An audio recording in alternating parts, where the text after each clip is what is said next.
आजकाल कोण काय छंद जोपासेल सांगता येत नाही।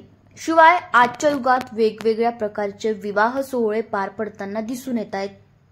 तर असाच एक आगळा वेगळा विवाह सोहळा अमळनेर तालुक्यातील धानोरा गावी पार पडलाय।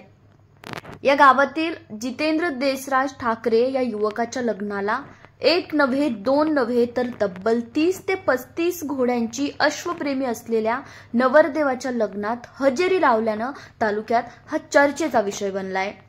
नवरदेवाच्या घरापासून तर थेट मारुती पारापर्यंत एका मागोमाग घोड्यांच्या नृत्याची वरात अमळनेर तालुक्यातील धानोरा गावात पाहायला मिळाली। लग्न होत असलेला नवरदेव हा नितांत अश्वप्रेमी आहे आणि याच पार्श्वभूमीवर तालुक्यातील आणि तालुक्याबाहेरील घोडे व त्यांचे यजमान त्याच्या लग्नात दाखल झालेले पाहायला मिळाले। घोड्यांचे नृत्य पाहण्यासाठी संपूर्ण पंचक्रोशीतील ग्रामस्थ यावेळी उपस्थित होते। जणू काही सारंगखेडा येथील घोड्यांचा यात्रा महोत्सव याच गावात भरला आहे असं चित्र यावेळी निर्माण झालं होतं।